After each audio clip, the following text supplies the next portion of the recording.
Hello दोस्तों, एक बार फिर स्वागत करता हूं आप सभी का आपके अपने परिवार दीक्षित एजुकेशन अड्डा पर। दोस्तों, आज मैं आप सभी के लिए ऐसे प्रश्न लेकर आया हूं जो आपकी परीक्षा में सीधा आपको नंबर देके जाएंगे। जी हां दोस्तों, बिल्कुल सिलेक्शन वाली क्लास होने वाली है। सारे सवालों को आप अपनी कॉपी के अंदर नोट करते चलिएगा। अति महत्वपूर्ण क्लास साबित होगी आपकी परीक्षा की दृष्टि से।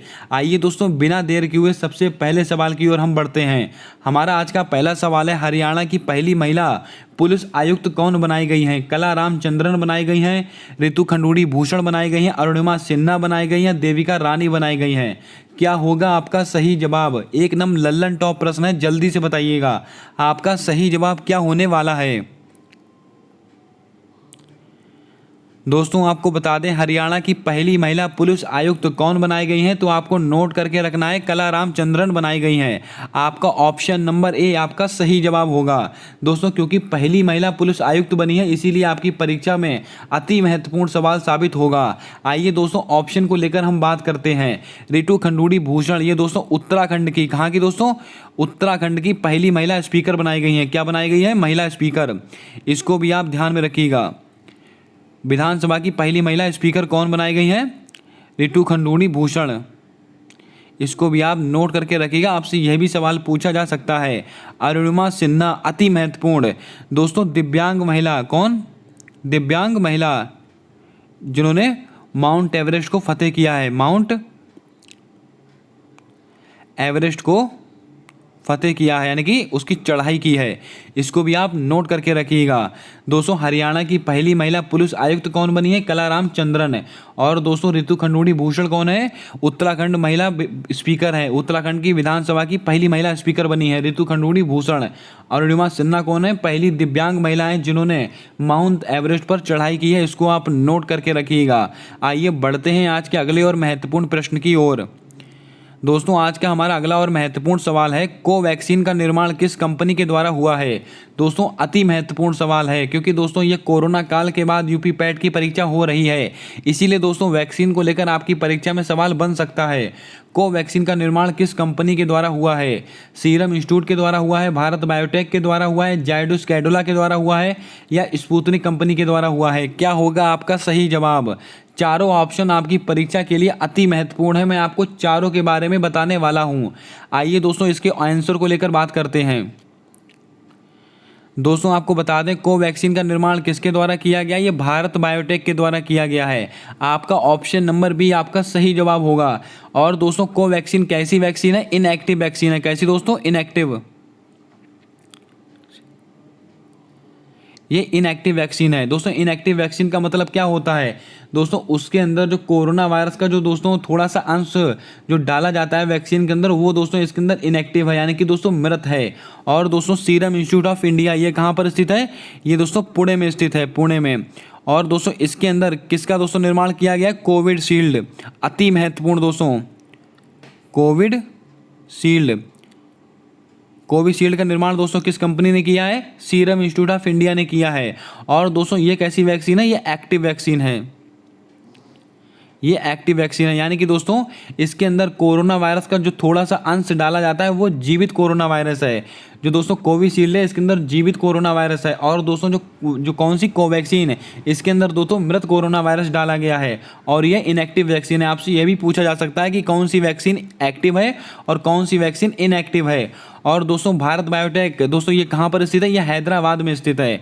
इसको भी आप थोड़ा ध्यान में रखिएगा। कहाँ पर स्थित है? हैदराबाद।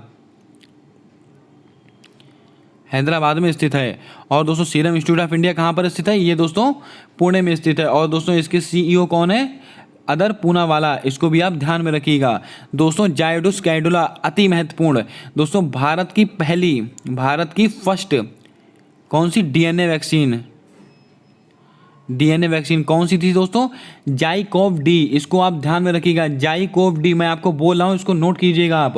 और किस कंपनी के द्वारा बनाई गई? जायडस कैडिला के द्वारा बनाई गई है। आपको यहाँ से कोई सा भी सवाल आपकी परीक्षा में नंबर दिला सकता है। दोस्तों, स्पुतनिक, ये दोस्तों किसकी वैक्सीन है? ये विश्व की पहली वैक्सीन, यानी कि दोस्तों रूस ने इस वैक्सीन को बनाया था। विश्व की पहली वैक्सीन थी कौन सी? स्पुतनिक। इसको भी आप ध्यान में रखिएगा। आइए बढ़ते हैं आज के अगले और महत्वपूर्ण प्रश्न की ओर। दोस्तों आज का हमारा अगला सवाल है, लोनार झील किस राज्य में स्थित है? राजस्थान में स्थित है, महाराष्ट्र में स्थित है, मध्य प्रदेश में स्थित है, उत्तराखंड में स्थित है? क्या होगा आपका सही जवाब? दोस्तों लोनार झील ये परीक्षा के लिए बहुत ही महत्वपूर्ण है, क्योंकि दोस्तों अभी हाल ही में बहुत ही ज़्यादा चर्चा का विषय बना रही थी ये झील, और ग्रुप डी की भी परीक्षा में ये सवाल कई बार पूछा जा चुका है। दोस्तों लोनार झील का संबंध किस राज्य से है, जल्दी से बताइएगा। आपको बता दें लोनार झील इसका संबंध है दोस्तों महाराष्ट्र। दोस्तों आप सब जानते हैं कि महाराष्ट्र के अंदर लोनार झील ने अपना रंग बदल लिया था, यानी कि दोस्तों गुलाबी कलर की हो गई थी लोनार झील। ये वही झील है जो दोस्तों जिसने अपना कलर बदल लिया था, वो गुलाबी कलर की हो गई थी। दोस्तों आपसे सवाल थोड़ा घुमा के पूछा जा सकता है, आपसे पूछा जा सकता है कि उल्कापिंड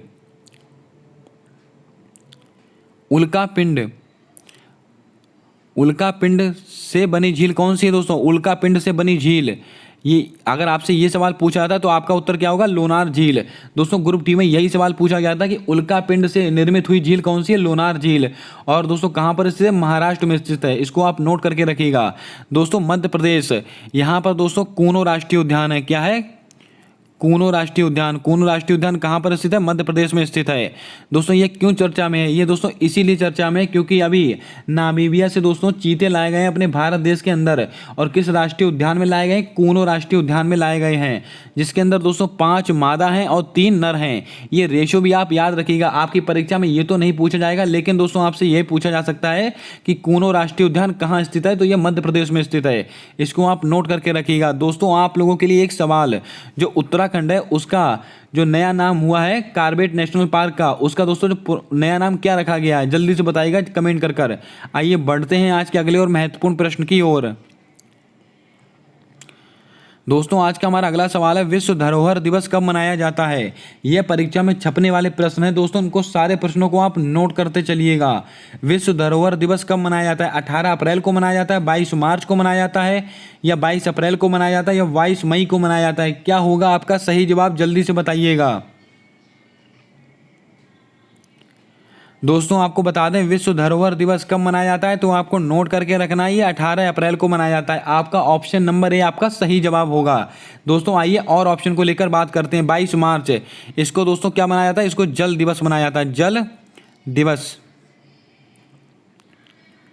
और दोस्तों जल दिवस 2022 की थीम क्या है?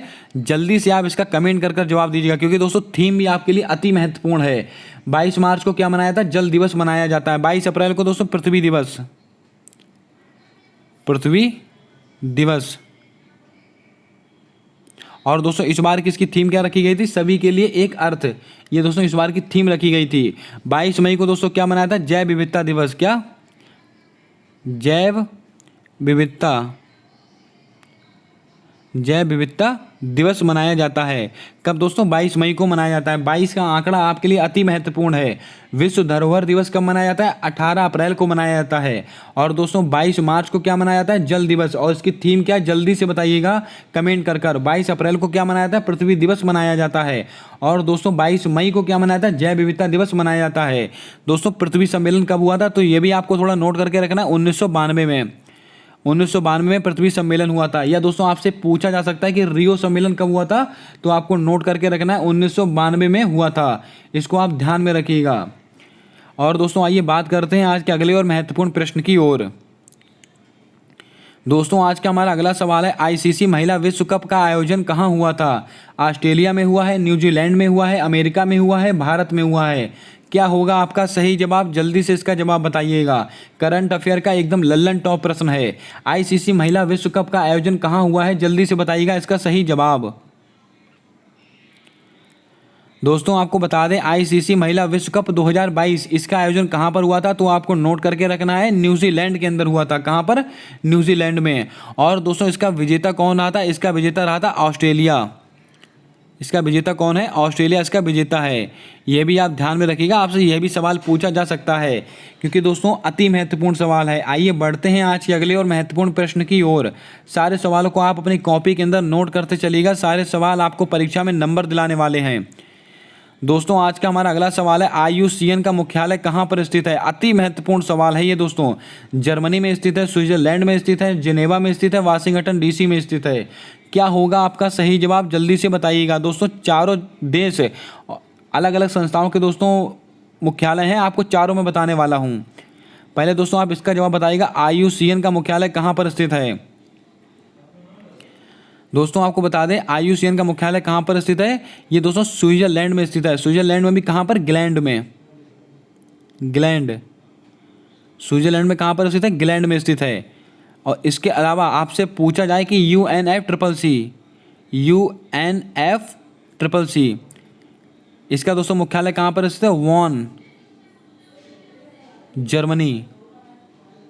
इसका मुख्यालय कहाँ पर स्थित है? वॉन, जर्मनी में स्थित है। इसको भी आप नोट कीजिएगा, अति महत्वपूर्ण सवाल है आपकी परीक्षा के लिए। IUCN का मुख्यालय कहाँ पर स्थित है? स्विट्जरलैंड में स्थित है। स्विट्जरलैंड में भी कहाँ पर? ग्लैंड में। और इसके अलावा दोस्तों UNFCCC इसका मुख्यालय कहाँ पर स्थित है? जर्मनी में स्थित है। जर्मनी में भी कहाँ पर? वॉन शहर में स्थित है। दोस्तों IUCN क्या करता है? ये रेड डाटा बुक जारी करती है, यानी कि दोस्तों जो संकटग्रस्त प्रजाति होती हैं उनका दोस्तों जो नामांकन होता है वो कहाँ पर होता है? रेड डाटा बुक में होता है। इसको आप ध्यान में रखिएगा। जेनेवा में किसका हेडक्वार्टर है? तो आपको याद क्यों रखना है? WHO, वर्ल्ड हेल्थ ऑर्गेनाइजेशन, इसका मुख्यालय दोस्तों कहाँ पर स्थित है? जेनेवा में स्थित है, यानी कि स्विट्जरलैंड में स्थित है। और इसके अलावा इसकी स्थापना कब हुई है? वर्ष 1948 को इसकी स्थापना हुई है। यह भी आप नोट करके रखिएगा, 7 अप्रैल 1948। 7 अप्रैल 1948 को इसकी स्थापना हुई है। इसलिए दोस्तों 7 अप्रैल को क्या मनाता है? विश्व स्वास्थ्य दिवस मनाया जाता है। इसके अलावा दोस्तों वाशिंगटन DC, इसमें दोस्तों किसका किसका मुख्यालय स्थित है? ये दोस्तों आपकी परीक्षा के लिए अति महत्वपूर्ण है। ये सारे सवाल दोस्तों आपकी सिलेबस में दिए गए सवाल हैं। अंतर्राष्ट्रीय मुख्यालय और दोस्तों उनके संगठन, ये सब चीज़ें आपके दोस्तों सिलेबस में दी गई हैं। ये दोस्तों वर्ल्ड बैंक और प्लस IMF, इनका मुख्यालय कहाँ पर स्थित है? वाशिंगटन DC में स्थित है। दोस्तों वर्ल्ड बैंक और IMF, इन दोनों को जुड़वा बहनें कहा जाता है। इसको भी आप नोट करके रखिएगा। अब आप लोगों के लिए एक सवाल, वर्ल्ड बैंक और IMF इनकी स्थापना किस दोस्तों सिफारिश पर हुई थी? इसका जवाब आप कमेंट कर बताएंगे। अति महत्वपूर्ण सवाल है ये भी। उम्मीद करता हूँ दोस्तों आपने यहाँ से सारे प्रश्नों को नोट किया होगा। आइए बढ़ते हैं आज के अगले और महत्वपूर्ण प्रश्न की ओर। दोस्तों आज का हमारा अगला सवाल है, स्टैचू ऑफ नॉलेज का अनावरण कहाँ पर किया गया है? हैदराबाद में किया गया है, महाराष्ट्र में किया गया है, राजस्थान में किया गया है, गुजरात में किया गया है? क्या होगा आपका सही जवाब? जल्दी से बताइएगा। स्टैचू ऑफ नॉलेज आपकी परीक्षा में छपने वाला सवाल है। दोस्तों आपको बता दें स्टैचू ऑफ नॉलेज इसका अनावरण कहाँ पर किया गया है? तो आपको नोट करके रखना है, ये महाराष्ट्र में किया गया है। और महाराष्ट्र में भी कहाँ पर किया गया?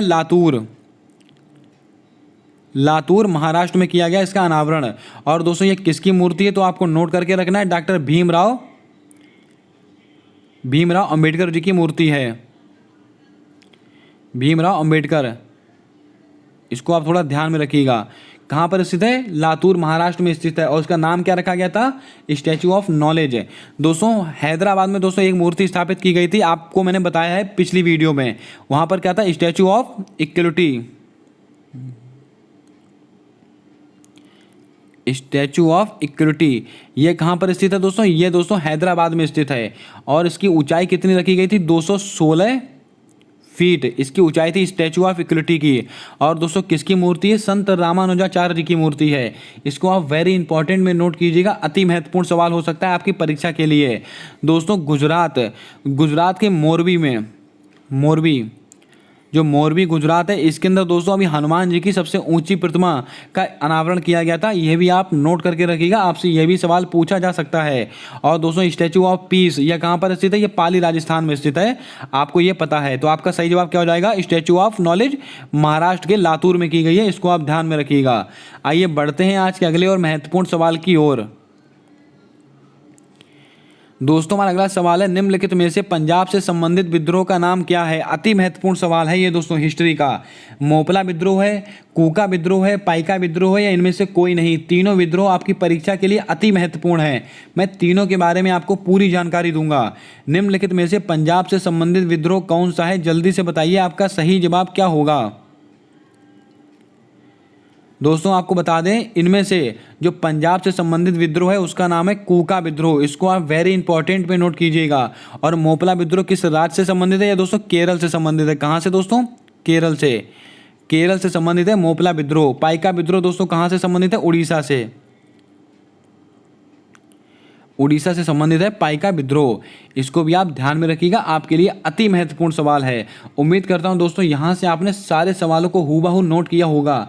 अगर दोस्तों आपको वीडियो अच्छी लग रही है, सवाल अच्छे लग रहे हैं, तो जल्दी से लाइक का बटन दबा दीजिएगा और एक प्यारा सा कमेंट कर दीजिएगा। सारे सवाल जो मैं आपसे पूछ रहा हूँ उनको दोस्तों कमेंट बॉक्स के माध्यम से जवाब देते रहिएगा। आपकी परीक्षा में यह क्लास आपको 8 से 10 नंबर दे के जाने वाली है। दोस्तों चैनल को अगर अभी तक आपने सब्सक्राइब नहीं किया है तो सब्सक्राइब करके बेल वाला आइकन ध्यान से दबा लें, क्योंकि दोस्तों आने वाली सारी वीडियोस के अपडेट आप तक आसानी से पहुंचते रहेंगे। आप कोई सा भी एग्जाम देने जाइएगा और इस दोस्तों क्लास को देखकर जाइएगा, आपको 2 से 4 सवाल हर परीक्षा में छपे मिलेंगे, जहां पर दोस्तों जीके, करंट, हिस्ट्री या साइंस आती है। सारे दोस्तों विषय का निचोड़ है ये क्लास। आइए दोस्तों बिना देर किए हुए बात करते हैं अपने अगले और महत्वपूर्ण प्रश्न की ओर। दोस्तों हमारा अगला सवाल है, नाबार्ड की स्थापना किस समिति की सिफारिश पर हुई थी? अति महत्वपूर्ण स्थापना है नाबार्ड, आपकी परीक्षा में पूछा जाने वाला सवाल है। दोस्तों नाबार्ड की स्थापना किस समिति की सिफारिश पर हुई है? संथानम समिति, शिवरमन समिति, कस्तूरी रंगन समिति या विजय केलकर समिति। 4 समितियां हैं और चारों अति महत्वपूर्ण हैं। चारों के बारे में जानकारी मिलने वाली है आपको। जल्दी से बताइएगा दोस्तों इस सवाल का क्या होगा आपका सही जवाब। दोस्तों नाबार्ड की स्थापना किस समिति की सिफारिश पर की गई है? तो आपको नोट करके रखना है, ये दोस्तों शिवरमन समिति की सिफारिश पर की गई है। आपका ऑप्शन नंबर बी आपका सही जवाब होगा। दोस्तों नाबार्ड इसकी स्थापना कब हुई है? तो आपको नोट करके रखना है 12 जुलाई 1982 इसकी दोस्तों स्थापना हुई है, किसकी? नाबार्ड की। और दोस्तों इसके वर्तमान में हेड कौन है? गोविंद चिंतालू जी हैं। कौन? गोविंद चिंतालू इसके दोस्तों हेड है। ये दोस्तों हमेशा चिंता में डूबे रहते हैं। कौन? गोविंद चिंतालू जी। और दोस्तों किसके हेड है? नाबार्ड के हेड है। और उसकी स्थापना कब हुई है? 12 जुलाई 1982 को। और किस समिति की सिफारिश पर हुई है? शिवरमन समिति की सिफारिश पर हुई है। दोस्तों कस्तूरी रंगन समिति, ये दोस्तों किससे संबंधित है? ये दोस्तों 86वां संविधान संशोधन, जो 86वां संविधान संशोधन हुआ था आर्टिकल 21A, ये दोस्तों शिक्षा से संबंधित है। 86वां संविधान संशोधन आर्टिकल 21 है। और दोस्तों 86वां संविधान संशोधन कब का है? 2002 का है। यह भी आप वेरी इंपॉर्टेंट में याद रखिएगा। और दोस्तों किस समिति की सिफारिश पर दोस्तों हुआ था? ये कस्तूरी रंगन समिति की सिफारिश पर हुआ था। आप सब जानते हैं कि अभी 20 वर्षों के बाद दोस्तों हमारी नई शिक्षा नीति लागू हुई है 2020। ये दोस्तों किस समिति की सिफारिश पर हुई है? ये कस्तूरी रंगन समिति की सिफारिश पर हुई है। विजय केलकर समिति, ये दोस्तों जीएसटी से संबंधित है। 101वां संविधान संशोधन, 101 का कन्यादान। दोस्तों 101वां संविधान संशोधन किससे संबंधित है? ये दोस्तों जीएसटी से संबंधित है। और किस समिति की सिफारिश पर हुआ था? विजय केलकर समिति। अगर आपसे पूछा जाता है कि जीएसटी कब से लागू हुई हमारे भारत देश में? 1 जुलाई 2017। दोस्तों जीएसटी हमारे भारत देश में लागू हुई है, ये तारीख भी आप नोट करके रखिएगा। दोस्तों संथानम समिति, इसका दोस्तों जवाब कौन बताएगा? जल्दी से बताइएगा। सुरेश एन पटेल। दोस्तों हमारे विजिलेंस कमिश्नर बनाए गए हैं। कौन दोस्तों? सुरेश एन पटेल।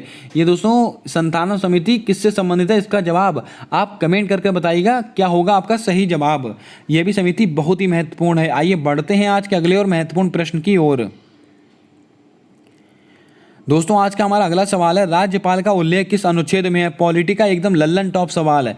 जो राज्यपाल है उसका उल्लेख किस अनुच्छेद में होता है? अनुच्छेद 153, अनुच्छेद 154, अनुच्छेद 213 या अनुच्छेद 123? क्या होगा आपका सही जवाब? जल्दी से बताइएगा। दोस्तों चारों अनुच्छेद आपकी परीक्षा के लिए रामबाण साबित होंगे, आप इनको नोट कीजिएगा। आपको बता दें राज्यपाल का उल्लेख किस अनुच्छेद में है, तो आपको नोट करके रखना है अनुच्छेद 153। इसको आप वेरी इंपॉर्टेंट में नोट कीजिएगा। और दोस्तों अनुच्छेद 154 क्या कहता है? राज्यपाल की शक्तियां, जो राज्यपाल है उसकी कार्य शक्ति, राज्यपाल की कार्यपालिका की शक्ति, इससे संबंधित है। इसको आप ध्यान में रखिएगा। अनुच्छेद 213, ये दोस्तों राष्ट्रपति पर अध्यादेश, सॉरी दोस्तों राज्यपाल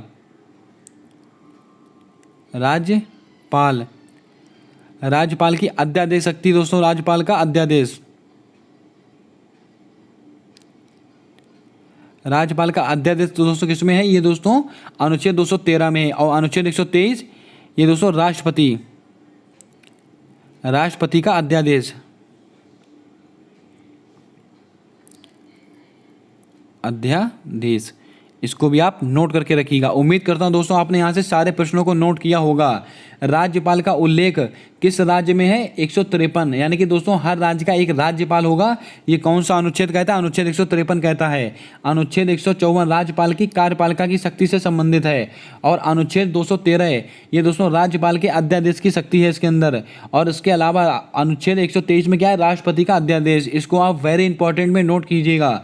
दोस्तों आप लोगों के लिए एक सवाल, जो राष्ट्रपति है उसका जो दोस्तों निर्वाचन है, राष्ट्रपति के दोस्तों जो निर्वाचन प्रक्रिया है वो किस देश से ली गई, इसका जवाब आप कमेंट कर बताएंगे।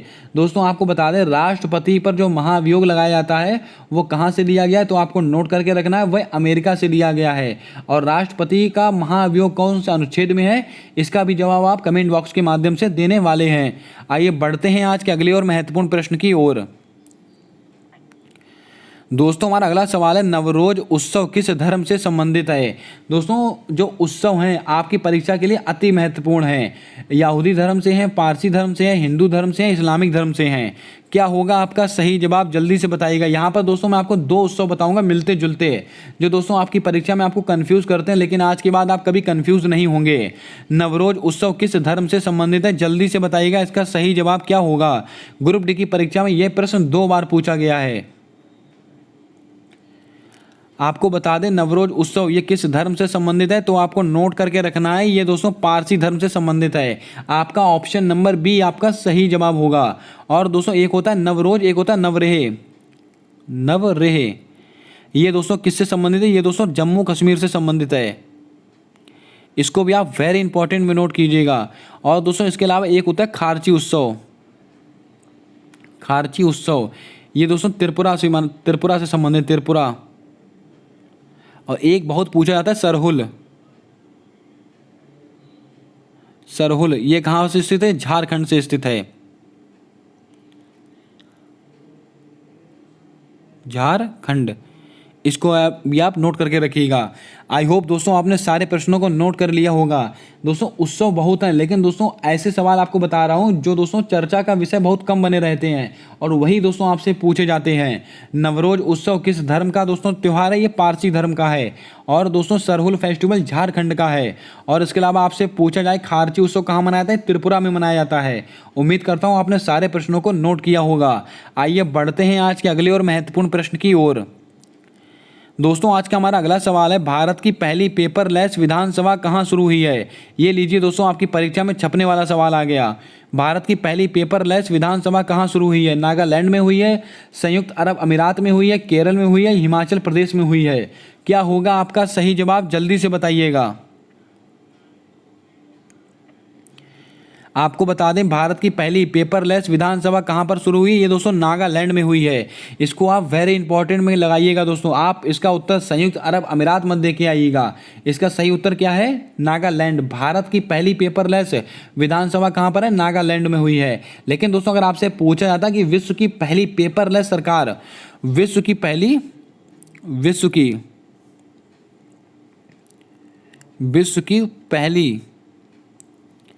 पेपर लेस सरकार ये दोस्तों कहाँ पर बनी है? ये दोस्तों संयुक्त अरब अमीरात में बनी है। कहाँ पर? संयुक्त अरब अमीरात, यानी कि दोस्तों यूएई में। इसको आप वेरी इंपॉर्टेंट में नोट कीजिएगा दोस्तों। ये सवाल आपकी परीक्षा के लिए रामबाण साबित होगा। अब दोस्तों जल्दी से बताइएगा संयुक्त अरब अमीरात इसकी दोस्तों मुद्रा कौन सी है? इसका जवाब आप कमेंट बॉक्स के माध्यम से देंगे। दोस्तों यहाँ से मैं जितने सवाल आपसे पूछ रहा हूं उनका सारा जवाब आपको कमेंट कर बताना है, क्योंकि दोस्तों जितने सवाल मैं आपसे पूछ रहा हूं आपकी परीक्षा के लिए अति महत्वपूर्ण सवाल हैं। आप परीक्षा जब देकर आएंगे उसके दोस्तों अगले दिन आप देखना इस वीडियो से कितने सवाल आपकी परीक्षा में फंसे, कितने नहीं। आइए बढ़ते हैं आज के अगले और महत्वपूर्ण प्रश्न की ओर। दोस्तों आज का हमारा अगला और अति महत्वपूर्ण सवाल है, सेबी की पहली महिला अध्यक्ष कौन बनी है? इसके ऊपर आप स्टार लगाइएगा वेरी इंपॉर्टेंट के रूप में। आपकी परीक्षा के लिए रामबाण प्रश्न है। सेबी की पहली महिला अध्यक्ष कौन बनाई गई हैं? निधि छिब्बर बनी है, माधवीपुरी बुच बनी है, या इसके अलावा शांतिश्री धूलीपुड़ी बनी है, या कर्णम मल्लेश्वरी बनी है? क्या होगा आपका सही जवाब? जल्दी से बताइएगा। अति महत्वपूर्ण सवाल है दोस्तों सेबी आपकी परीक्षा के लिए, जल्दी से बोलिएगा। दोस्तों आपको बता दें सेबी की पहली महिला अध्यक्ष कौन बनी है, तो आपको नोट करके रखना है माधवीपुरी बुच। दोस्तों यहाँ पर भुज नहीं है, यहाँ पर बुच है, बुच। इसको दोस्तों आप बुच कर लीजिएगा, क्या बुच, माधवीपुरी बुच, इसको ऐसे लिखा जाता है। और दोस्तों सेबी की पहली महिला अध्यक्ष कौन बनी, माधवीपुरी बुच। दोस्तों सेबी की स्थापना कब हुई है, तो आपको नोट करके रखना है 1988 में। लेकिन दोस्तों आपसे पूछा जाए इसका दोस्तों अधिनियम कब आया था, तो इसका दोस्तों अधिनियम सेबी का अधिनियम 1992। अति महत्वपूर्ण सवाल है दोस्तों, अधिनियम बाद में आया, स्थापना पहले हुई है, ये देखिए दोस्तों। इसीलिए दोस्तों आपकी परीक्षा में ये सवाल पूछे जाने की प्रबल संभावना है। सेबी शेयर मार्केट को, इसके लिए दोस्तों कौन सा पहल चलाई गई थी, तो दोस्तों इसका जवाब आप कमेंट करके बताएंगे। उसका दोस्तों उद्देश्य शेयर मार्केट को बढ़ावा देना। उसके सेबी के द्वारा कौन सी पहल चलाई गई थी, इसका जवाब आप कमेंट करके बताएंगे। सेबी की पहली महिला अध्यक्ष कौन बनी है, माधवीपुरी बुच। और दोस्तों इसका अधिनियम कब का है, 1992 का अधिनियम है। और स्थापना कब हुई है, 1988 में। इसको आप नोट करके रखिएगा। निधि छिब्बर, ये दोस्तों CBSE की पहली महिला हेड बनी है। CBSE की पहली महिला दोस्तों अध्यक्ष कौन बनी है, निधि छिब्बर। शांति श्री धूलीपुड़ी, ये दोस्तों इनका संबंध किससे, JNU से। JNU की पहली महिला दोस्तों अध्यक्ष कौन बनी है, शांति श्री धूलीपुड़ी। इसको भी आप ध्यान में रखिएगा, अति महत्वपूर्ण सवाल है। दोस्तों कर्णम मल्लेश्वरी, ये पहली महिला थी दोस्तों जिन्होंने ओलंपिक के अंदर मेडल जीता था। इन्होंने ओलंपिक के अंदर मेडल जीता था, पहली महिला थी। कौन, कर्णम मल्लेश्वरी। इसको भी आप थोड़ा ध्यान में रखिएगा, आपसे यह भी सवाल पूछा जा सकता है। उम्मीद करता हूं दोस्तों आपने सारे सवालों को यहाँ से नोट कर लिया होगा। अब मैंने आपसे सवाल पूछा है कि शेयर मार्केट की जागरूकता को बढ़ावा देने के लिए सेबी के द्वारा कौन सा दोस्तों पोर्टल लॉन्च किया गया था, इसका जवाब आप कमेंट करके बताएंगे। आइए बढ़ते हैं आज के अगले और महत्वपूर्ण सवाल की ओर।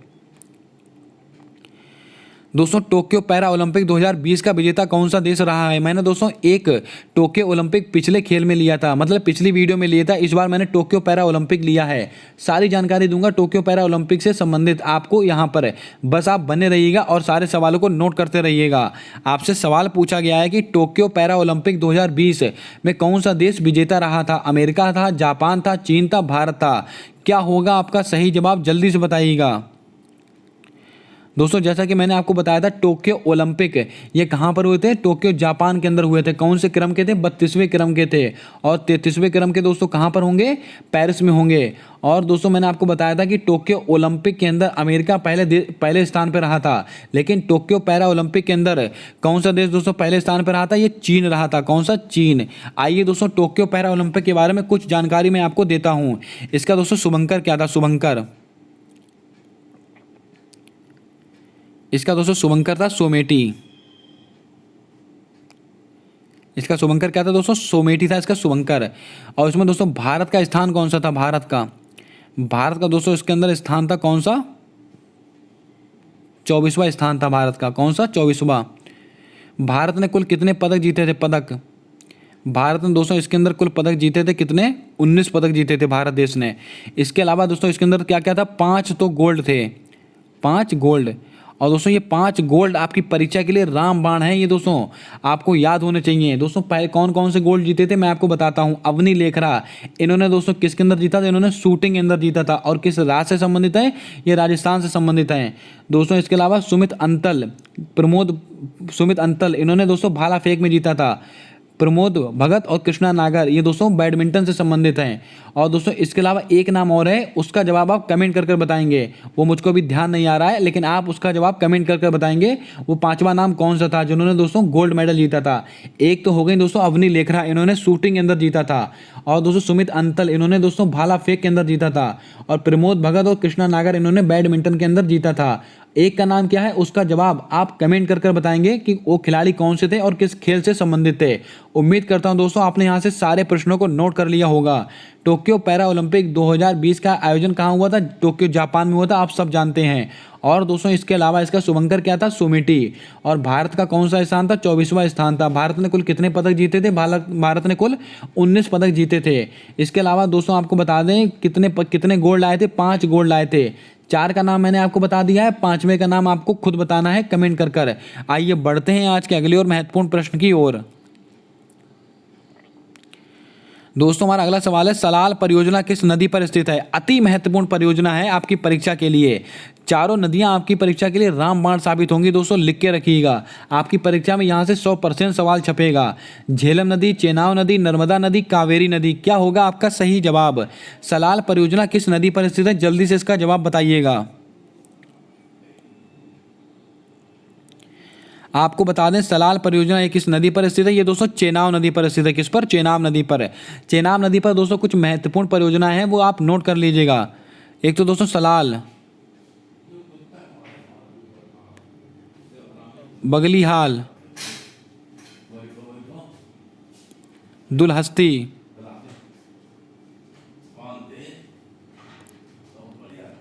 पकलडुम, ये दोस्तों कुछ परियोजनाएं हैं जो चेनाब नदी पर स्थित है। झेलम नदी पर दोस्तों कौन सी परियोजना? उरी परियोजना, उरी परियोजना। इसके अलावा तुलबुल,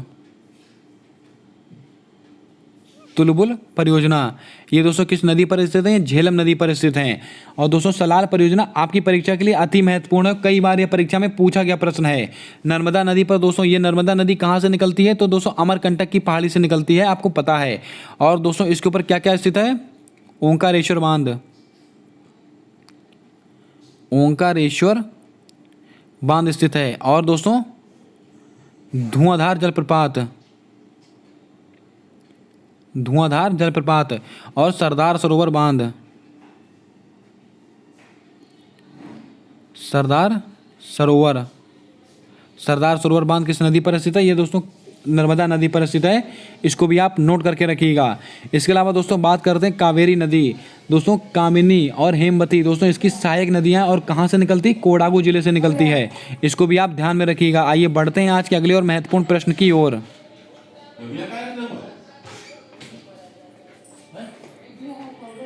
दोस्तों आज का हमारा अगला सवाल है, मॉन्टेगू चैम्सफोर्ड अधिनियम किस वर्ष से संबंधित है?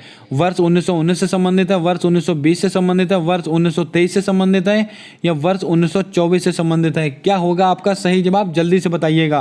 हिस्ट्री का बहुत ही जबरदस्त, बहुत ही लल्लन टॉप प्रश्न है आपकी परीक्षा के लिए। मॉन्टेगू चैम्सफोर्ड अधिनियम किस वर्ष से संबंधित है? चारों तिथियां आपकी परीक्षा के लिए अति महत्वपूर्ण है, जल्दी से बताइएगा।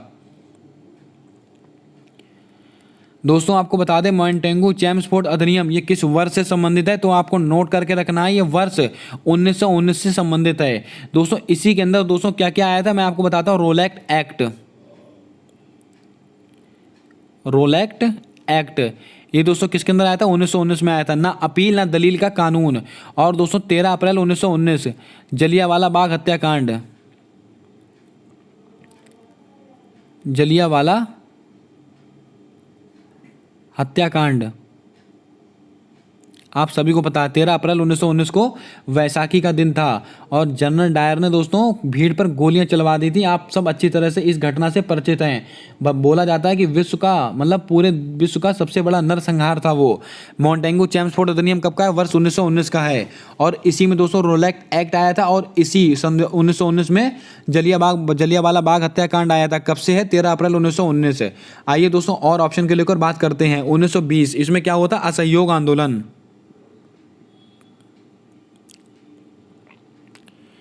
असहयोग आंदोलन इसके अंदर हुआ था। असहयोग आंदोलन किसके अंदर हुआ? 1920 में हुए। और दोस्तों 1923 में दोस्तों क्या होता? स्वराज पार्टी की स्थापना हुई थी। स्वराज पार्टी इसकी स्थापना दोस्तों कब हुई थी? 1923 में हुई थी। किसने की थी? जवाहरलाल, मोतीलाल नेहरू और जवाहरलाल नेहरू। इसको भी आप ध्यान में रखिएगा, अति महत्वपूर्ण सवाल है ये दोस्तों, इसको आप वेरी इंपॉर्टेंट करके नोट कीजिएगा। और इसके अलावा दोस्तों 1924 में क्या हुआ था? बेलगांव अधिवेशन, बेलगांव अधिवेशन ये दोस्तों 1924 में हुआ था। इसकी अध्यक्षता किसने की थी? महात्मा गांधी जी ने की थी। इसको भी आप नोट करके रखिएगा। उम्मीद करता हूं दोस्तों आपने यहाँ से सारे प्रश्नों को नोट कर लिया होगा। अब आपके लिए एक सवाल है, वर्ष 1919 में असहयोग आंदोलन हुआ था, बताइएगा उस समय वायसराय कौन थे भारत के? इसका जवाब आप कमेंट कर बताएंगे जल्दी से। अति महत्वपूर्ण सवाल है और बीएड की परीक्षा में पूछा गया प्रश्न था। और दोस्तों आप सब जानते हैं कि मॉडर्न हिस्ट्री से आपकी परीक्षा में सवाल बनने की प्रबल संभावना रहती है। आइए बढ़ते हैं आज के अगले और महत्वपूर्ण प्रश्न की ओर। दोस्तों हमारा अगला सवाल है, तौकाते चक्रवात का नामकरण किसने किया है? दोस्तों करंट अफेयर का एकदम लल्लन टॉप प्रश्न है। तौकाते चक्रवात का नामकरण किसने किया है? श्रीलंका ने किया है, म्यांमार ने किया, ओमान ने किया, पाकिस्तान ने किया है? क्या होगा आपका सही जवाब? जल्दी से बताइएगा। दोस्तों तौकाते ये दोस्तों कब आया था, वर्ष 2021 के अंदर आया था। ये दोस्तों चक्रवात कब आया था, 2021 के अंदर आया था। और तौकाते ये दोस्तों नाम किस देश ने दिया था, आपसे ये सवाल पूछा गया है। श्रीलंका ने दिया, म्यांमार ने दिया है, ओमान ने दिया या पाकिस्तान ने दिया, जल्दी से बताइएगा। दोस्तों आपको बता दें तौकाते चक्रवात ये नाम किसने दिया है, तो आपको नोट करके रखना है, ये म्यांमार ने दिया है। और दोस्तों इसका मतलब क्या होता है, आवाज करने वाली छिपकली।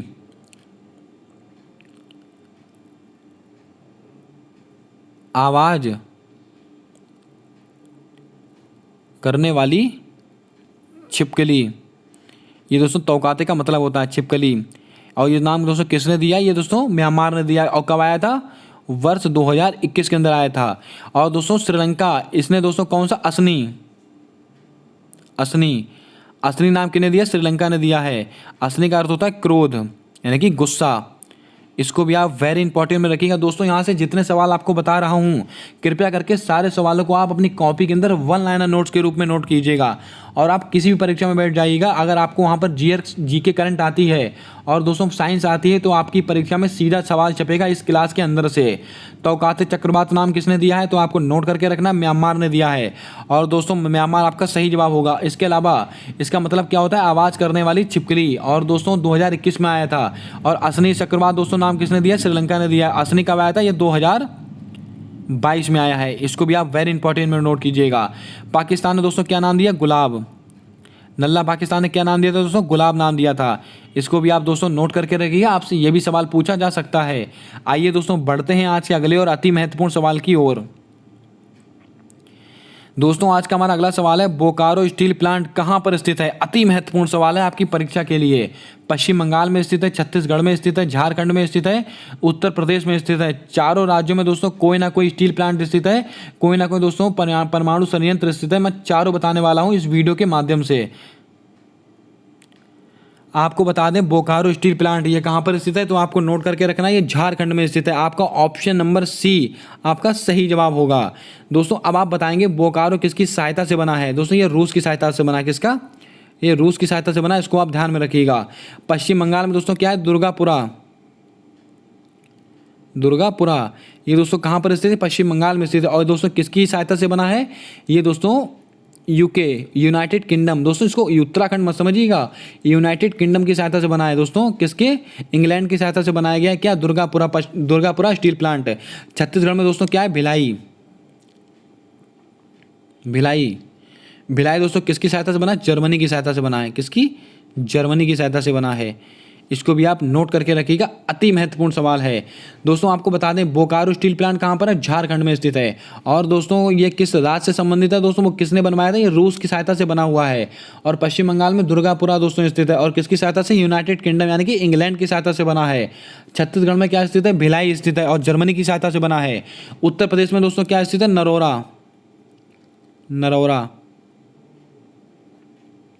इसको भी आप नोट करके रखिएगा।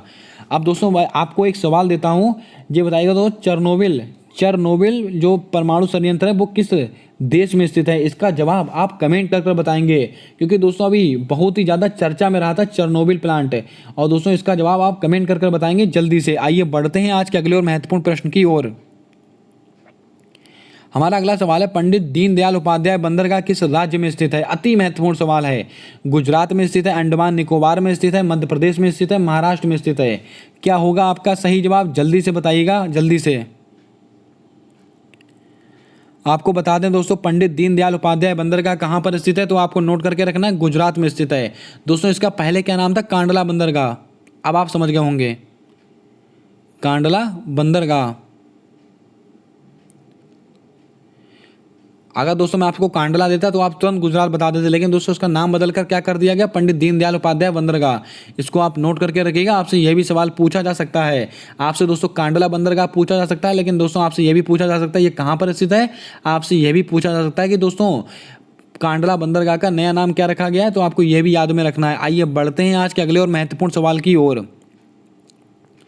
दोस्तों हमारा आज का अगला और महत्वपूर्ण सवाल है, हर घर जल वाला पहला जिला कौन सा बन गया है? अति महत्वपूर्ण सवाल है आपकी परीक्षा के लिए, वेरी इंपॉर्टेंट डालेगा आपकी परीक्षा में, 100% छपेगा ये सवाल। दोस्तों यूपी पैट की नहीं तो दोस्तों आगामी परीक्षाओं के लिए अति महत्वपूर्ण सवाल है, जल्दी से बताइएगा। हर घर जल वाला पहला जिला कौन सा है? आपसे जिला पूछा गया है, ना कि राज्य, ना कि दोस्तों आपसे केंद्र शासित प्रदेश। जल्दी से बताइएगा आपका सही जवाब क्या होगा। आपको बता दें हर घर जल वाला पहला जिला कौन सा है? बुरहानपुर। अब बुरहानपुर कहाँ पर स्थित है? मध्य प्रदेश में स्थित है। कहाँ पर दोस्तों? मध्य प्रदेश में स्थित है। लेकिन आपसे अगर पूछा जाता है कि हर घर जल वाला पहला राज्य कौन सा बना है? राज्य बना है गोवा।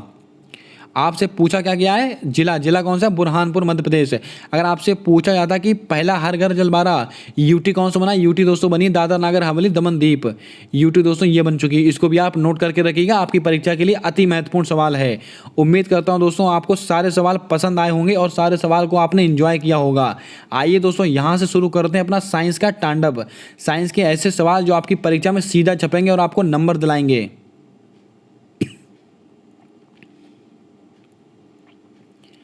दोस्तों साइंस का हमारा पहला सवाल है, ध्वनि की चाल सर्वाधिक किस माध्यम में होती है? जल्दी से बताइएगा आपका सही जवाब क्या होगा। ध्वनि की चाल सर्वाधिक किस माध्यम में होती है? निर्वात में होती है, ठोस में होती है, द्रव में होती है, गैस में होती है? क्या होगा आपका सही जवाब? जल्दी से बताइएगा।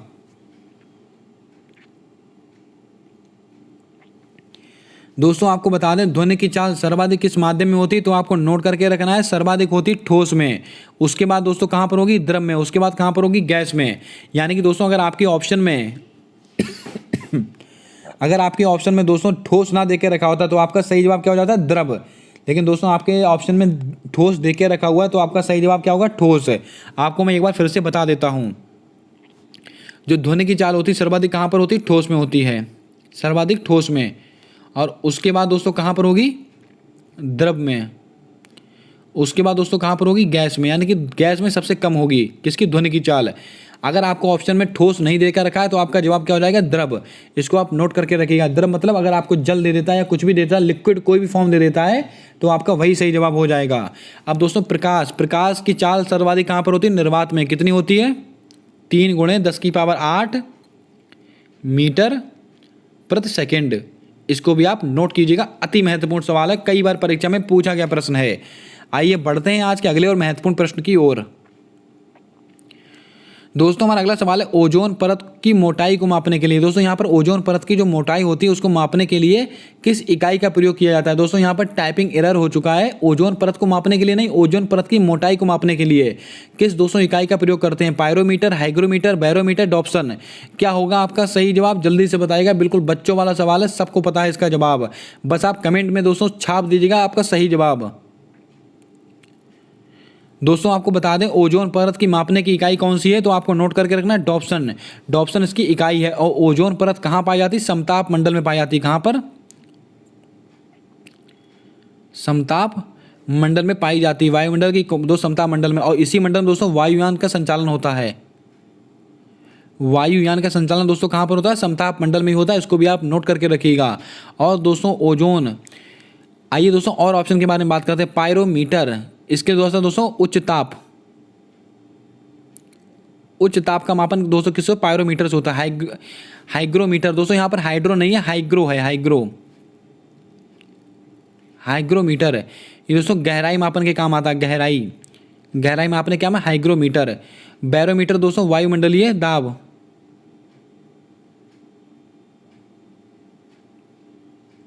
वायुमंडलीय दाब इस बैरोमीटर के द्वारा मापा जाता है। इसको भी आप नोट करके रखिएगा। उम्मीद करता हूँ आपने यहाँ से सारे प्रश्नों को नोट किया होगा। ओजोन परत की मोटाई को मापने की इकाई कौन सी है? डॉप्सन। और ओजोन परत दोस्तों कहाँ पर पाई जाती है? समताप मंडल, यानी कि दोस्तों स्ट्रेटोस्फीयर में पाई जाती है। इसकी इंग्लिश भी आप याद रखिएगा। आपको दोस्तों स्ट्रेटोस्फीयर देकर कंफ्यूज किया जा सकता है। और दोस्तों वायुयान का संचालन भी दोस्तों समताप मंडल में ही होता है। और इसके अलावा आपसे पूछा जाए कि पायरोमीटर किस में काम आता है? उच्च ताप मापने के लिए।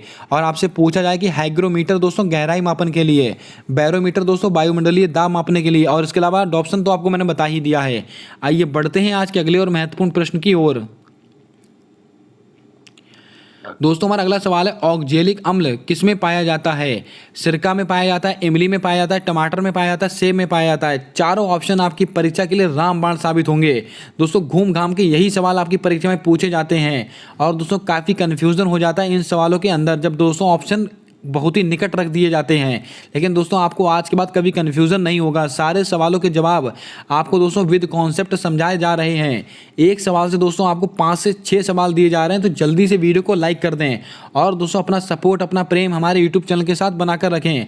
आपको यहाँ से बेस्ट कंटेंट दिया जाएगा हमारे द्वारा। आइए दोस्तों सवाल की ओर बात करते हैं। ऑक्जेलिक अम्ल किस में पाया जाता है? सिरका में पाया जाता है, इमली में पाया जाता है, टमाटर में पाया जाता है, सेब में पाया जाता है। क्या होगा आपका सही जवाब? जल्दी से बताइएगा। दोस्तों आपको बता दें ऑक्जेलिक अम्ल किस में पाया जाता है? ये दोस्तों टमाटर के अंदर पाया जाता है। आपका ऑप्शन नंबर सी आपका सही जवाब होगा, टमाटर। अब दोस्तों बात करते हैं और ऑप्शंस को लेकर। सिरका, इसमें दोस्तों क्या पाया जाता है? एसिटिक अम्ल, एसिटिक अम्ल ये दोस्तों किस में पाया जाता है? सिरका में पाया जाता है। इमली में दोस्तों टार्टरिक अम्ल, टार्टरिक अम्ल दोस्तों किस में पाया जाता है? ये इमली में पाया जाता है। सेब में दोस्तों मैलिक एसिड, ये दोस्तों मैलिक अम्ल दोस्तों कहाँ पाया जाता है? ये दोस्तों सेब में पाया जाता है। अब आपसे पूछा था चींटी में दोस्तों फॉर्मिक अम्ल पाया था। क्या दोस्तों? फॉर्मिक अम्ल। आप सब जानते हैं कि दोस्तों जब चींटी काट लेती है तो कितनी ज़बरदस्त तरीके से जलन पड़ती है, वो दोस्तों फॉर्मिक अम्ल के कारण ही पड़ती है। ये दोस्तों 4 से 5 चीज़ें हैं, इनको आप नोट कीजिएगा। आपसे यहाँ से कोई सा भी प्रश्न पूछा जा सकता है। सिरका में क्या पाया जाता है? एसिटिक अम्ल पाया जाता है। इमली में टार्टरिक अम्ल पाया जाता है, जो भी खट्टे पदार्थ होते हैं। और टमाटर में दोस्तों ऑक्जेलिक अम्ल पाया जाता है, मैंने आपको बता दिया है। और सेब में दोस्तों मैलिक एसिड पाया जाता है। चींटी में फॉर्मिक अम्ल पाया जाता है। आइए बढ़ते हैं यहाँ से अपने अगले प्रश्न की ओर। दोस्तों हमारा अगला सवाल है, अल्जाइमर रोग का संबंध किस अंग से है? अति महत्वपूर्ण सवाल है। यकृत से है, मस्तिष्क से है, श्वसन तंत्र से है या पाचन तंत्र से है? क्या होगा आपका सही जवाब? जल्दी से बताइएगा। आपकी परीक्षा में यहाँ से 100% सवाल छपने की प्रबल संभावना है। जल्दी से बताइएगा क्या होगा आपका सही जवाब। दोस्तों आपको बता दें अल्जाइमर रोग ये किससे संबंधित है, तो आपको नोट करके रखना है, ये मस्तिष्क से संबंधित है। इसको आप वेरी इंपॉर्टेंट में नोट कीजिएगा। दोस्तों आपको बता दें अल्जाइमर रोग किससे संबंधित है? मस्तिष्क से। और मस्तिष्क का सबसे बड़ा भाग कौन सा होता है? सबसे बड़ा भाग मस्तिष्क का सबसे बड़ा भाग कौन सा होता है? सेरिब्रम। और दोस्तों मस्तिष्क का दूसरा सबसे बड़ा भाग कौन सा? दूसरा सबसे बड़ा सेरिबेलम, इसको भी नोट करके रखिएगा। अति महत्वपूर्ण सवाल है दोस्तों। जो सेरिब्रम होता है वो दोस्तों लर्निंग को, जैसे वो रीजनिंग हो गया, मैथमेटिक्स को हो गया, जो लर्निंग को दोस्तों लर्निंग को सिखाता है कौन सा? सेरिब्रम। और सेरिबेलम होता है वो दोस्तों संतुलन को सिखाता है। संतुलन दोस्तों जो शरीर का संतुलन होता है वो किससे कंट्रोल होता है? दोस्तों सेरिबेलम से कंट्रोल होता है। लेकिन दोस्तों लर्निंग, आप मैथ सीख रहे हो, आप रीजनिंग सीख रहे हो, आप जो भी कुछ सीखते हैं, स्विमिंग सीख रहे हो, या आप दोस्तों जो भी कुछ सीखते हैं अपने जीवन में, वो दो किसकी सहायता से सीखते हैं? सेरिब्रम की सहायता से सीखते हैं। लेकिन दोस्तों आपसे सवाल पूछा जा सकता है कि मस्तिष्क का सबसे छोटा भाग कौन सा होता है? तो आपको नोट करके रखना है घ्राण पिंड। क्या दोस्तों? घ्राण पिंड। बहुत अजीब सा नाम है, घ्राण पिंड। ये दोस्तों मस्तिष्क का सबसे छोटा भाग होता है। और दोस्तों ये दोस्तों मनुष्य में ना के बराबर पाया जाता है, लेकिन ये कुत्ते में बहुत अधिक पाया जाता है, क्योंकि दोस्तों जिसके अंदर ये पाया जाता है उसमें सूंघने की शक्ति बहुत अधिक होती है। और आप सब जानते हैं कि कुत्ते के अंदर सूंघने की शक्ति कितनी ज़बरदस्त पाई जाती है। उम्मीद करता हूँ आपने यहाँ से सारे प्रश्नों को नोट किया होगा। सारे सवाल जो मैं आपको बता रहा हूँ आपकी परीक्षा के लिए अति महत्वपूर्ण है।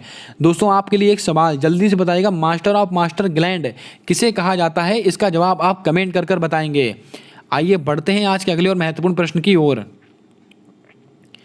दोस्तों हमारा अगला सवाल है, प्रकाशिक तंतु किस सिद्धांत पर कार्य करता है? बार बार परीक्षा में रिपीट होने वाला सवाल। पूर्ण आंतरिक परावर्तन, प्रकाश का अपवर्तन, प्रकाश का परावर्तन या प्रकाश का प्रकीर्णन? क्या होगा आपका सही जवाब? जल्दी से बताइएगा। जो प्रकाशिक तंतु होता है वो किस सिद्धांत पर कार्य करता है?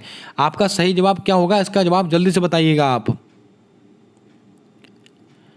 आपको बता दें दोस्तों प्रकाशिक तंतु ये किस सिद्धांत पर कार्य करता है, तो आपको नोट करके रखना है, ये पूर्ण आंतरिक परावर्तन के सिद्धांत पर कार्य करता है। किस पर? पूर्ण आंतरिक परावर्तन है। लेकिन दोस्तों आपसे पूछा जाए कि हीरे का चमकना कौन कौन सा दोस्तों? हीरे का चमकना और मृग मारीचिका का दिखाई देना। और दोस्तों कटे हुए हीरे का चमकना, आपसे कुछ भी पूछा सकता है। कटे हुए हीरे का चमकना या दोस्तों कटे हुए शीशे का चमकना, ये सब दोस्तों किसका दोस्तों उदाहरण है? ये सब पूर्ण आंतरिक परावर्तन का उदाहरण है। जहां पर दोस्तों आपको चमकना शब्द आ जाए, यानी कि दोस्तों लाइटिंग की बात आ जाए, वहां पर दोस्तों आप पूर्ण आंतरिक परावर्तन मारेंगे। और दोस्तों प्रकाश का अपवर्तन अति महत्वपूर्ण, आपसे सवाल पूछा सकता है तारों का टिमटिमाना। क्या दोस्तों? तारों का टिमटिमाना, तारों का टिमटिमाना या दोस्तों पेंसिल का मुड़ा हुआ दिखाई देना। हाई स्कूल की एनसीईआरटी के सवाल हैं दोस्तों सारे के सारे। पेंसिल का मुड़ा हुआ दिखाई देना, मुड़ा दिखाई देना। आपसे पूछा है कि जल में जो डूबी हुई पेंसिल है हल्की सी मुड़ी हुई दिखाई देती है, या मछली का अपनी सतह से ऊपर उठाई देना। यानी कि दोस्तों जहां पर भ्रम की बात की जाए, दिखाई देना, आप समझ रहे हैं, ऐसा है नहीं आपको दिखाई दे रहा है, यानी कि दोस्तों आपको भ्रमित किया जा रहा है, आपको दोस्तों भ्रम में डाला जा रहा है। हकीकत में ऐसा है नहीं। जहां पर दोस्तों आपको ऐसा आवाज़ हो दिखाई देना, या दोस्तों वहां पर सच्चाई ना हो, लेकिन दोस्तों आपको बोला जाए कि दिखाई देना, ऐसा बोला जाए तो आप समझ जाइएगा वो दोस्तों प्रकाश के अपवर्तन का उदाहरण है। इसको आप वेरी इंपॉर्टेंट के रूप में नोट कीजिएगा। प्रकाश का प्रकीर्णन, जहां पर दोस्तों रंग की बात करती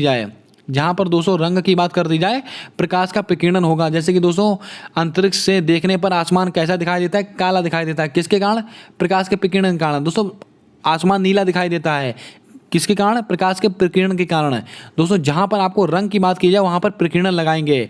उम्मीद करता हूं दोस्तों यहां का सारा कॉन्सेप्ट आपके दिमाग में फिट हो गया होगा।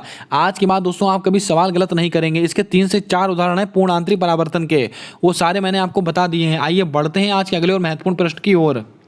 आइए दोस्तों बात करते हैं आज के अगले सवाल की ओर। दोस्तों अति महत्वपूर्ण सवाल है, और दोस्तों यह सवाल ग्रुप डी की परीक्षा में 2 से 3 बार पूछा गया है। सोडियम बाइकार्बोनेट का रासायनिक सूत्र कौन सा है? Na2CO3 10H2O, या दोस्तों NaHCO3, या CaSO4 हाफ H2O, या CaSO4 2H2O। चारों ऑप्शन आपकी परीक्षा के लिए रामबाण साबित होंगे। मैं चारों के बारे में आपको बताने वाला हूं। आपसे सवाल क्या पूछा गया है? Sodium bicarbonate. दोस्तों अगर आपसे पूछा जाए सोडियम बाइकार्बोनेट या खाने का सोडा, एक ही बात होती है। और दोस्तों इसका सूत्र कौन सा है? NaHCO3। दोस्तों इसी को बोलते हैं खाने का सोडा, खाने का सोडा। इसको आप वेरी इंपॉर्टेंट में नोट कीजिएगा दोस्तों।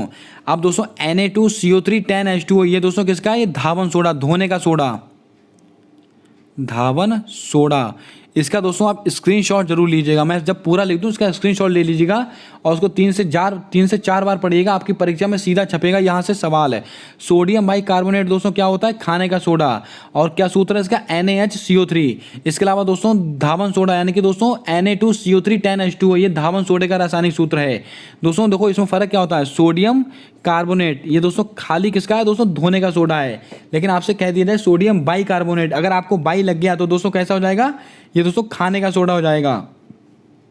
और दोस्तों बाई क्या करती है? खाना बनाने आती है। आप इसको ऐसे रिलेट करके ट्रिक के माध्यम से याद कर सकते हैं। और दोस्तों CaSO4 हाफ H2O, ये किसका सूत्र है? तो आपको नोट करके रखना है, प्लास्टर ऑफ पेरिस।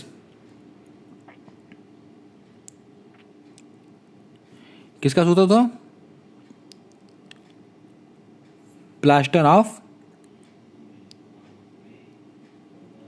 पेरिस, ये किसका सूत्र था? प्लास्टर ऑफ पेरिस से। दोस्तों किसी की मान लो हड्डी वड्डी टूट जाती है, उस पर दोस्तों जो डॉक्टर होता है प्लास्टर बांध देता है व्हाइट कलर का, वो दोस्तों यही होता है, प्लास्टर ऑफ पेरिस, जो दोस्तों पानी के संपर्क में आने से कठोर हो जाता है। आपने देखा होगा जब आप मतलब कोई भी हो, जैसे कि मान लो किसी का हाथ टूट गया दुर्भाग्यवश दोस्तों, उसका जो शुरुआत में जो मतलब प्लास्टर होता है वो कितना नरम होता है। अब दोस्तों जब जैसे जैसे पानी के संपर्क में आता जाता है वैसे वैसे वो क्या हो जाता है? वो वैसे टाइट होता जाता है, कठोर होता जाता है। ये दोस्तों उसका सूत्र क्या होता है? CaSO4 half H2O, plaster of Paris. NaHCO3 दोस्तों खाने का सोडा यानी कि सोडियम बाइकार्बोनेट। Na2CO3 10H2O, ये धावन सोडा यानी कि सोडियम कार्बोनेट। दोस्तों CaSO4 2H2O, ये किसका सूत्र है? जिप्सम का सूत्र है, जिप्सम, जिप्सम। इसको भी आप नोट कीजिएगा। उम्मीद करता हूं दोस्तों आपने सारे प्रश्नों को यहां से नोट किया होगा। आइए बढ़ चलते हैं अपने अगले प्रश्न की ओर। दोस्तों आज का हमारा अगला सवाल है ऑपरेशन फ्लड। इसका संबंध किससे है? दुग्ध उत्पादन से है, सब्जी उत्पादन से है, फल उत्पादन से है, मछली उत्पादन से है? क्या होगा आपका सही जवाब? जल्दी से बताइएगा। ऑपरेशन फ्लड आपकी परीक्षा के लिए अति महत्वपूर्ण है, जल्दी से बताइएगा इसका सही जवाब क्या होगा। दोस्तों आपको बता दें ऑपरेशन फ्लड, इसका संबंध दोस्तों किससे है? दुग्ध उत्पादन से है। आपसे पूछा जाए कि दोस्तों श्वेत क्रांति, अगर आपसे श्वेत क्रांति पूछा जाए या ऑपरेशन फ्लड पूछा जाए, आपका दोनों में सही जवाब क्या हो जाएगा दोस्तों? दुग्ध उत्पादन। और दोस्तों वर्गीज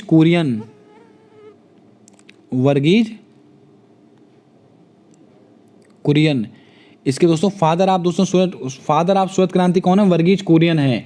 दोस्तों अब आपके लिए एक सवाल है, बताइए राष्ट्रीय दुग्ध दिवस कब मनाया था और विश्व दुग्ध दिवस कब मनाया था? दोनों सवाल आपकी परीक्षा के लिए अति महत्वपूर्ण है, जल्दी से बताइएगा आपका सही जवाब क्या होगा। दोस्तों राष्ट्रीय वाला मैं आपको बता देता हूँ, 26 नवंबर को मनाया था क्या राष्ट्रीय दुग्ध दिवस। अब दोस्तों आप बताएंगे कि जो विश्व दुग्ध दिवस है वो कब मनाया जाता है? जल्दी से इसका जवाब आप कमेंट बॉक्स के माध्यम से दीजिएगा, आपकी परीक्षा के लिए रामबाण प्रश्न है ये। आइए दोस्तों और ऑप्शन को लेकर बात करते हैं। सब्जी उत्पादन, ये दोस्तों ओलेरी कल्चर, क्या है दोस्तों? ओलेरी कल्चर सब्जी उत्पादन है। और दोस्तों फल उत्पादन के लिए दोस्तों क्या होता है? आप इसका जवाब जल्दी से कमेंट करके बताएंगे। सब्जी उत्पादन के लिए दोस्तों ओलेरी कल्चर। मछली उत्पादन दोस्तों क्या होता है? पिसीकल्चर।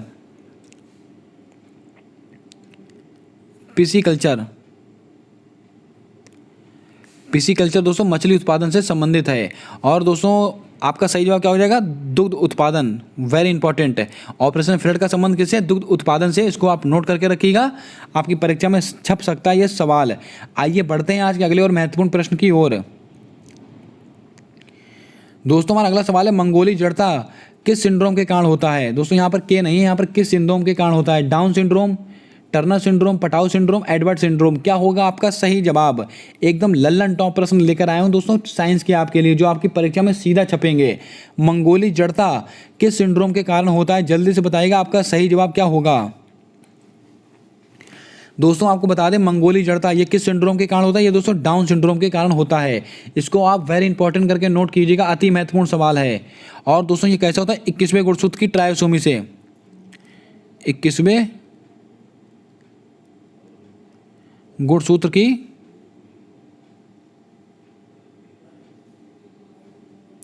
ट्रायोसोमी से होता है। ये दोस्तों डाउन सिंड्रोम होता है कब? 21वें गुणसूत्र की ट्रायोसोमी से। और दोस्तों पटाउ सिंड्रोम ये दोस्तों 13वें गुणसूत्र की ट्रायोसोमी से,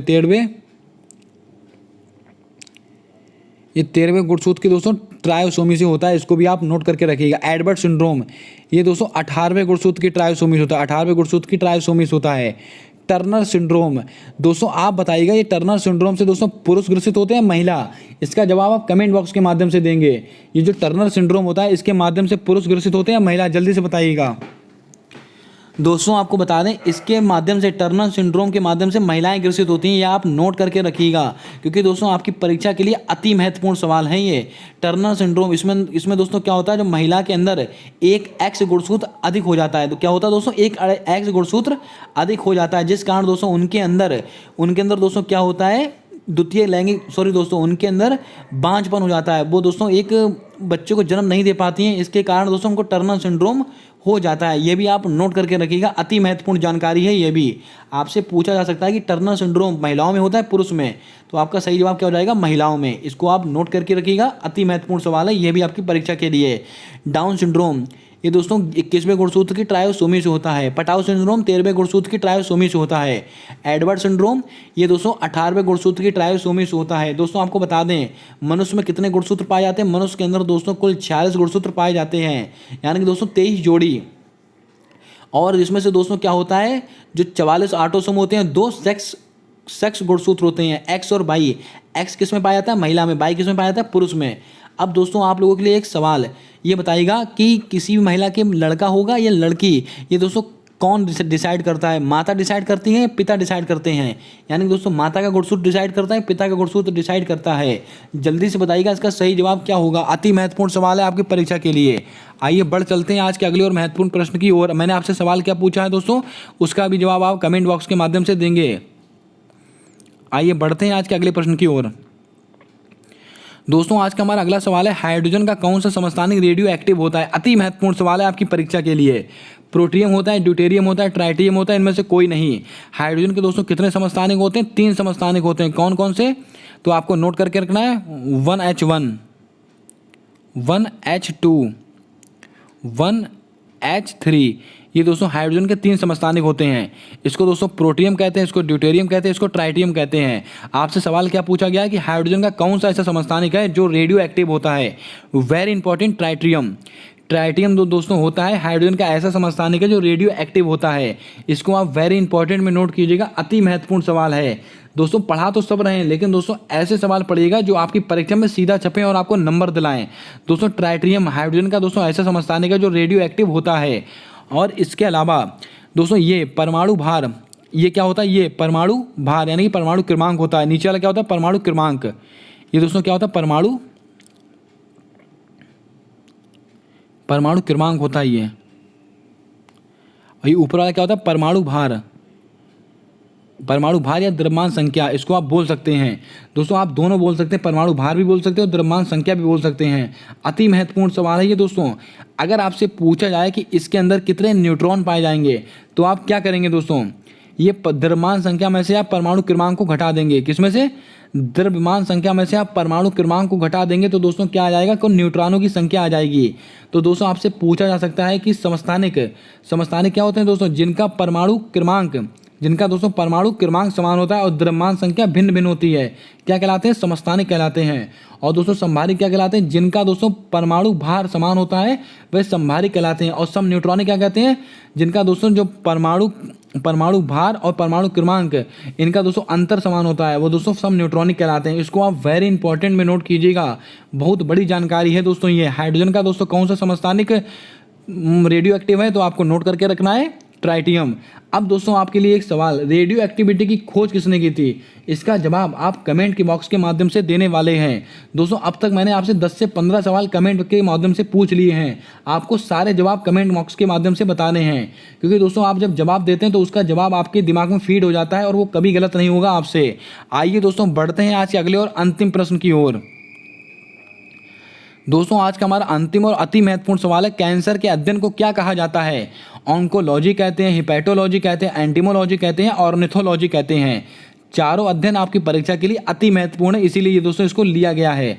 जल्दी से बताइएगा आपका सही जवाब क्या होगा। कैंसर के अध्ययन को क्या कहा जाता है? दोस्तों आपको बता दें कैंसर के अध्ययन को क्या कहा जाता है, तो आपको नोट करके रखना ऑन्कोलॉजी। इसको आप वेरी इंपॉर्टेंट में नोट कीजिएगा। और विश्व कैंसर दिवस कब मनाया था? 4 फरवरी। 4 फरवरी को दोस्तों विश्व कैंसर दिवस मनाया जाता है, इसको भी आप ध्यान में रखिएगा।